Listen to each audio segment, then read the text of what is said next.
Well, hello there, humans, hippies, earthlings, whoever you are, whatever you're doing, and whoever you're lucky enough to be doing it too. I'm Bushka on Blitz, and aren't I happy to be back from Minsk talking to you guys, the humans, feeling a little bit looser, a little bit lighter in the pocket, and a whole lot more in love with the general tanking populace. Now, this is a bit of a sharp hit to the training hip. This is going to be a talk about some of the things that you need to be doing to be good at the game. Oh, not even good, just to put out decent damage numbers and to be more of a help for your team than a hindrance. One of them's aim, which I didn't do there. No, just joking. I did aim, I just can't shoot properly. Now, I get lots of people ask me about doing average damage or getting a 60% or, winning more tank battles or whatever. And so what I decided to do was just play a few games in a tank like the 140, which I'm pretty comfortable playing. And this is something I actually went through a while ago, this video. And I wanted to... this is a good chance to say something. This is one of the things I wanted to talk about. There's three things I'm really going to talk about here. But the first one is the sunk cost, the concept of the sunk cost. If it costs you 600 hit points to get to me to put 300 hit points in, that is a bad trade. That is a bad hit point trade. And you talk about the tournament teams all the time. They say make good trades. If you can trade 600 for 300, that's a great trade. This poor old 140, I hit him. Now, this is the one that newer players always fall into the trap with. They feel like they got hit once, so they have to return the shot. And they push across. And all I'm going to do is pull back. And that actually creates a terrible situation for this guy where I've hit him once because I caught him peeking, and then I hit him twice, and then he misses his shot, has a wild swing at it, and then he's dead. There's the next shot. And he's going for the T30, who you can't see, which is up on the hill behind me, who is a lower hit point target than me, who was trying to peek across, and he's dead. That's a really bad hit point trade. That's a sunk cost. This is the next one I want to talk about.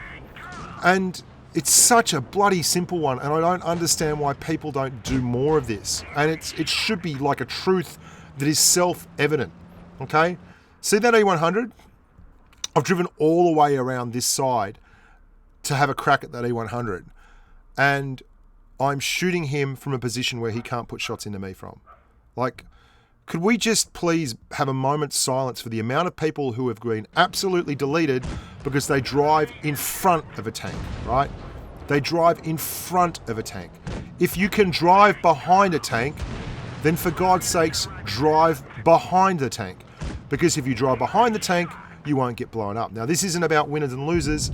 I did 3,600 damage in that game, and I did it in like a minute and a half, and it was just stupidly obvious stuff like don't get hit and hit them back.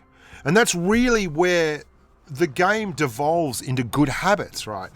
You want to have good habits when you play. You want to have the ability to put damage out and not take damage back. And it was JC had a great quote this morning, which he is paraphrasing, but basically it is, your job is not to die for your team, it's to make the other guy die for his team. And that completely 100% includes hitting them without being hit. That's it, right? This game, I'm just going to fast forward here. And what I want to talk about here with the fast forwarding is take what the game gives you. There is no one there. What you will find a lot of the time is that people, when there is no one there, they get very, very passive and very, very negative, and they don't push, or they make very bad decisions. They sit at the top of the map and they wait, looking forward, waiting for someone to drive into them. And that's just crazy. You're going to die. But then they push all the way around here, and instead of stopping where I am, where they have shots, where they can spot targets, where they can do really well for their team, they keep pushing. And tell me you have not had this happen to you. They keep pushing into a whole bunch of unspotted red tanks. They just push all the way around so hard that they find all the red tanks, and then they get obliterated. You have to exercise judgment in this game. You have to get to the point where you're like, right, well, I've bitten off a fair bit. I've got everything I wanted out of this. I've spotted all the targets. I'm putting shots in. Do I get greedy and just roll in and hope everyone on the enemy team is bad? Or do I actually slow it down here? And the reason this is important is because particularly at tier 10, you're going to run across guns that are bigger and bigger in terms of alpha. You're going to run into 183s. You're going to run into just so many 150mm tier 10, both heavy tank and tank destroyer guns that can really do the business. And you're going to run into guns that all in all are an absolute horror show to get stuck with. Now remember my last rule about getting behind the tank. It's really something you want to take to heart. But if you can't get behind the tank, at least track the tank. Now, this one is seriously, like, drives me mad. You're going to see in this game and in the next game where I track an IS-7, okay? There's a reason for that.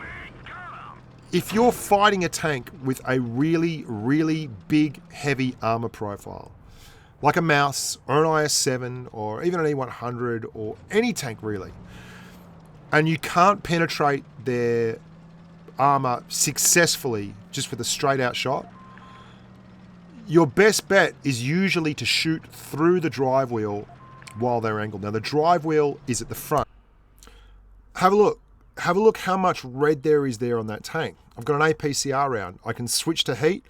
I'll probably be able to pen through the upper deck there. But if I fire heat, I will not be able to go through the drive wheel, which is tracking the tank as well as stopping the tank from going forward and doing full damage. Heat will just get eaten by the tracks if I don't hit it absolutely perfectly. So you hit the drive wheel and you stop them dead. It cuts down their mobility, it still does damage, and it makes it a lot easier for you to maneuver around the tank and not take damage back. At the very, very least, it stops them from putting damage into you for just a little bit longer. Now that's 3 things right there, that if you are a new player and you make those habits, you will absolutely endure a whole hell of a lot longer within the game. And you will actually find that quite often you will be able to do a lot of damage without taking any damage back, or at least not putting yourself into any kind of undue risk. And that's all I want to focus on. Like, we don't need to have 25 different things for you to focus on. I just want to make it really, really simple. So I'm going to show you one more game. I'm just going to point out where I'm doing it in the game so that you can get a really good idea on exactly what I'm talking about. Now, again, that's not an amazing game. It's 2500. That's an average damage game. But if you want your average damage games to drop up to 2500 and even a little bit more than that pretty easily with just a good, decent tactical knowledge, just put this kind of stuff into your game plan. Like, this is, you've really got to be a lot less emotional about taking damage. It's very hard not to be at times. But if you roll forward and you get hit and you immediately decide, well, he hit me, I've got to go and punch him in the face, that's when you take big damage, and that's when you become a much easier target. You've got to remember, if you're on half hit points and there's good players on the other team, you are the target they will focus on first. Now you're going to see here, we take a shot, it's not on, we back up, there's a Leo 1 on our right. We are hidden down below the curve here, so there's a good opportunity to put shots in the Leo 1. I drop adrenaline to get another shot in on him before these guys get over the hill on my left, and I'm backing up, angling my armor. Very, very nice. Take another shot. Not worried about that Leo 1. I'm still pretty safe here. I've got lots of cover. I'm surprised that I went for that shot because that's a really tough shot to hit. I'm even more surprised that I hit it here despite the fact that it didn't pen. And then I'm back because really the shots that are ahead of me are shots where I'll have to expose myself to get them. And back here, there's shots where I have to take absolutely no damage to put them in. So far, I've only really been visible for one shot, right? Here's a 50M, and we're backing up again. We are definitely not putting ourselves in any kind of a poor situation. There's an IS-7 coming across the hill. Watch where I shoot him. Now, this is completely intentional. You're going to see me, and these are 3 games in a row, guys. So I just wanted to take 3 really solid games and show them. So you'll see there's one into the track, again through the drive wheel with APCR, keeping him stuck still. He's immobile. Everyone gets to move around him. Bob's your mother's brother. Pushing down in this E75. I'm going to push over the hill. Now I've saved my hit points. They've got 3 tanks left. All I've got to do now is basically... This is all just stat padding now. Everything from basically that IS-7 on is just a stat pad because there's no point. None of it. This is all just damage anyone can do.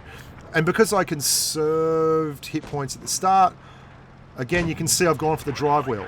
I track him. I don't do damage, but I track him, and it absolutely stops him still, and it makes all the other shots for everyone else easier. It's a simple game. Played simply, it makes life a lot easier for you. Those 3 things. Try and always get behind the gun. The pointy end is bad. Track targets. Don't make bad hit point trades. Until next time, look after yourselves and stay safe on the battlefield.